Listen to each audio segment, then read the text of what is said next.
Hello everyone, I am Salina and I'm sharing my notes from the first session of Monogenetics with you as a little synopsis and to give you some, basically a launching pad if you're not familiar with a lot of what Kirby taught today, to do your own research, because our main homework is to do your own research about how to build our temple well.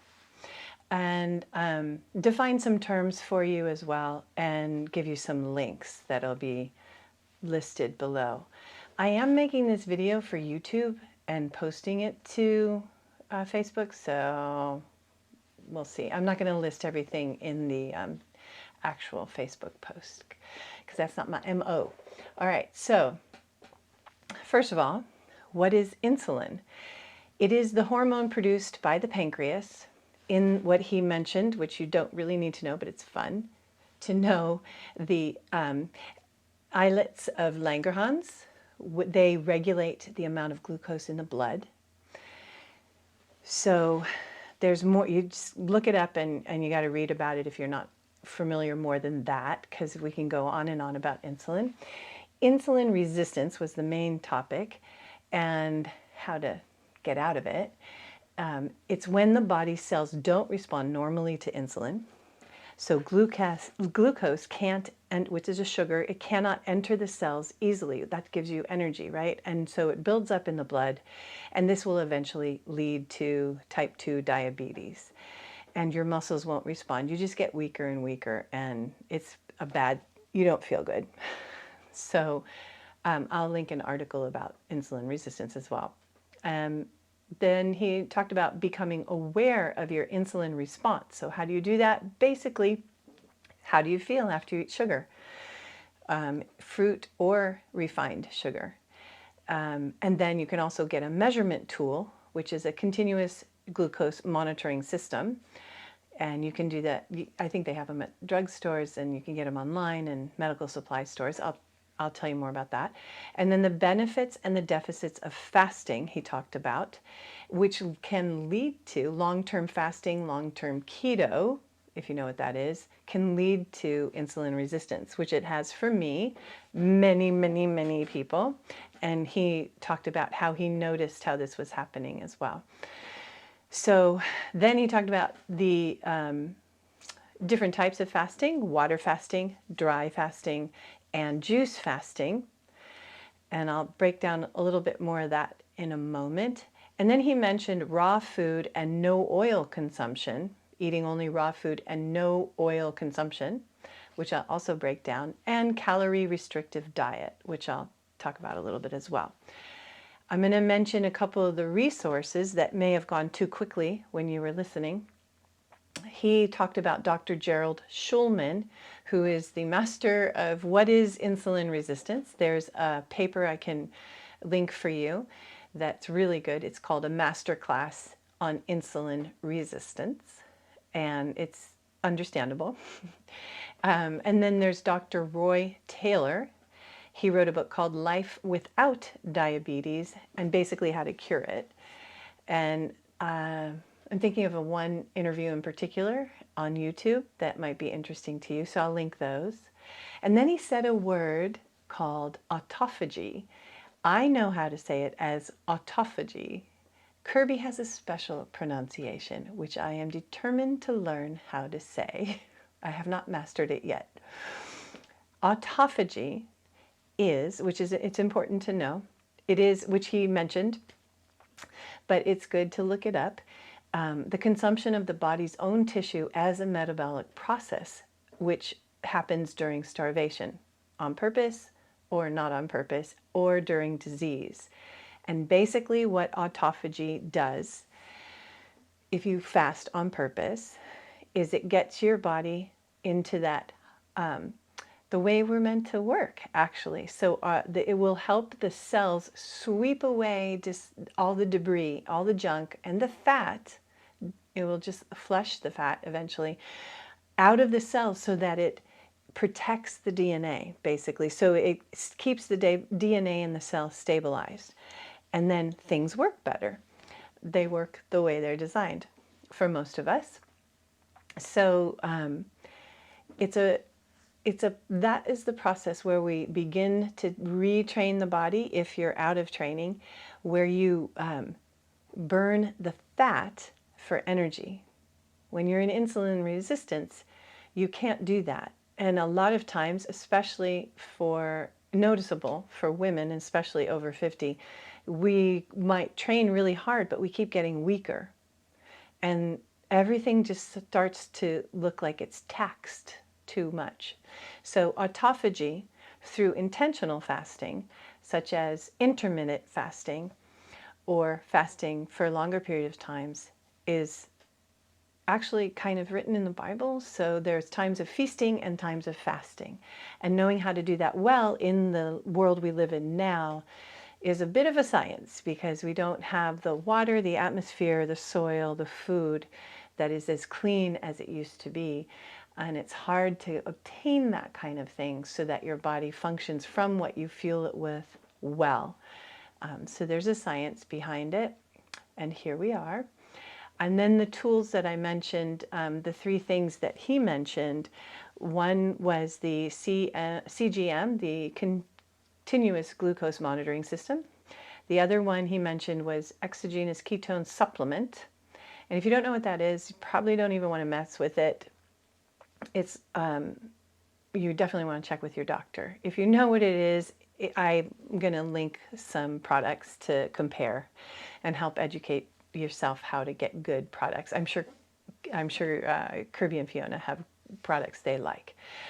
And then the last thing he said as our tools for our journey is do your own research. So again, this little talk or this little video is just designed to help you launch, because Kirby covered so much in such a little time, so much. And I'm just breaking it down just slightly for you. And oh, by the way, I noticed in the chat that there's lots of people who really know what they're doing with this kind of stuff in our group. So reach out in the chat and you will get answers.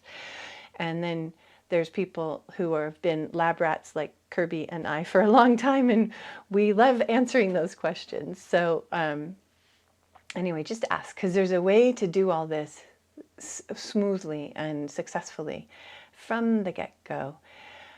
Some of the things that he talked about a little more in depth, let me just jump into some specifics that I think are important for you to take away. He mentioned protocol to come out of insulin resistance, and I completely agree with this protocol. Not that you asked me, but I'm saying it anyway. First of all, cut out all oils. I'll talk about that in a moment. There's questions on that already. Second of all, at least one raw meal per day. And can that be lightly steamed vegetables? Lightly steamed vegetables. Because some people can't digest raw vegetables yet. And then the last one is move your body. So we want to move. And so let's talk just quickly the first question that came up as soon as this was done, because I do this for a living. Some of the people on the call are doing monogenetics are in my sphere of loveliness and had questions. So two people asked right away, I thought oils were imperative for brain function. Yes, they are for many bodily functions. However, what Kirby's talking about for the goal of no oil consumption is for a finite period of time. And the reason you do this is that you need time, that when you have oils in your diet, your liver in particular, gallbladder, have to work extra hard, and your pancreas therefore is affected. So if we can get rid of the oils, we can detox the liver gallbladder system, sort of resetting the pancreas, then the fat that needs to be burned will start to be accessible by the body. But if you're in insulin resistance, you can't access the fat that you want to burn, that you should be burning. In fact, it can go into it doesn't matter. Okay, I'm going to go on. So this no oil consumption is just for a short period of time. My experience with the no oil regime is, and maximum of, I think I've done 6 weeks. But that was for specific purposes, for health and physiological reasons. And I must add, and I think he said it this way as well. When you're doing no oil, you need to exercise because you need to flush the systems, all the systems. So that means raising the heart rate, moving the body, sweating, breathing well with your diaphragm. I'm sorry, I have 2 cameras. I'm looking at the wrong one for this one. So you want to move your body, you need to sweat, raise the heart rate, and that all those systems work together so that you're resetting very well and flushing at the same time. And then you will fortify and add oils back in later. There's more on this with one of the links that I'm going to give you, where he talked. Where's the link? Where did that go? The doctors that he mentioned. I must have put them in another document. So I'll just link them. The different doctors that he mentioned. Oh, I think I already mentioned Roy Taylor. He goes into depth about that. So it's just for a short period of time. And it doesn't have to be 4 to 6 weeks. It can be, if you're just starting on all of this, then you can just try 3 days of no oil. I think Kirby's probably going to jump in here and say what he wants you to do. And we're riding on his energy through this. That's just my experience. The next question that came up was counting calories. That just totally stresses me out. I don't want to count my calories. And like the goal of counting calories in this instance, from what I understand from Kirby today, is that we're starting on a platform. Like we are all lab rats and we need a starting point. So what is your caloric intake today? Can you tell me? So you probably don't know. Or yesterday. So you want to monitor that or write it down so you have a baseline to start from. And from that baseline, you take 300 calories below it as your daily intake. And you can do that during monogenetics, and that's your starting point. I suggest to my clients that they write down their caloric intake for a day, or 2 days past and today, or today and 3 more days. So they literally are connecting brain to, anyway, that's another story, but write it down for 3 days. And then you can use one of those calorie counter apps as well. But I like the writing down at least for 1 day. And then, so that your goal is to become aware of your calories. And when you write it down, you can see the kind of food you're eating as well, which leads me to the next question. What about macros and calories? What is the difference? And I was counting macros. Do I have to count calories now? Calories are the amount of energy in a food that your body is consuming to use. Macros are delineating the calories a little bit better. So you are seeing when you do macros are used in for keto and diabetes and stuff. We want to look at what kind of calories. Are they protein calories? Are they fat calories? Are they carbohydrate calories? And sugar is in the carbohydrate category. So you don't need to know about that right now, but if you already know about that, still want to understand your calories and where they're going, which you already know.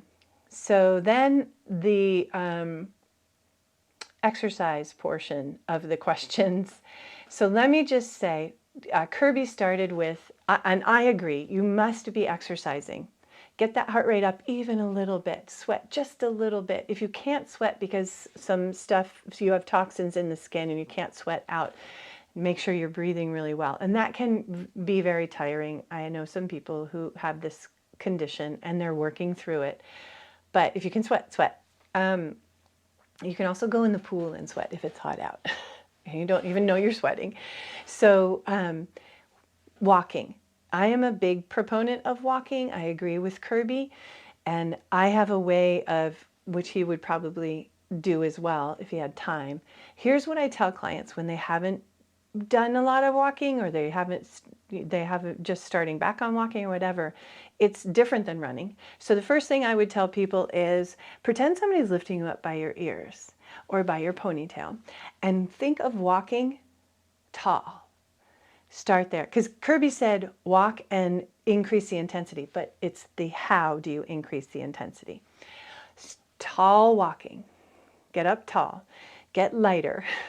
The next thing I would have people become aware of is their gait. So some of us walk crooked. You can tell by the bottom of your shoes, if they're in or out or whatever, your heels. Once you're aware of your gait, think of extending your gait and using your whole foot, heel, ball, toe, every step. And you reach out for that first step and you push through on the back of the step. So you're using your whole leg and swinging your arms, your arm gait as well. So you can start to increase that gait once you know it's straight and tall. The next thing I tell people is to use that diaphragm. So if you're breathing like this and you're walking, you're fighting yourself in your nervous system. You want to be in your parasympathetic nervous system, your rest and digest system, your most present state. But when you do this, you're automatically getting into your fight and flight. And you don't want that because you're stressing your hormones and your organs even more, so in the wrong way. So you want to keep that diaphragm, which is a dome-shaped muscle, and it's right underneath your rib cage. And when you breathe well, it pushes flat and comes back up. So if you didn't know, and your ribs will expand. Keep those shoulders from coming up. The next thing I would tell people in their walk is once you're aware of all those things, then you want to increase your speed. So some people will increase the speed right away and they aren't aware of their gait and they're kind of protecting something and then they get hurt. I don't want anybody to get hurt. I put people back together, and I don't want to put you back together if I don't need to. So I'm just mentioning, get tall, notice your gait, stretch your gait, notice your breath, and then really work on that diaphragm. Mouth and nose breathing, it's obviously you're going to need more with the mouth when you get increased intensity, and then increase the speed. And then the next thing I would add, if you're using a treadmill or you're walking on trails, which I like both of those, is do hills. So going uphill uses your muscles in a different way than going downhill. Flat is fine, but probably hard in Sri Lanka. So get on a treadmill. Going up and down will definitely up, a lot of up.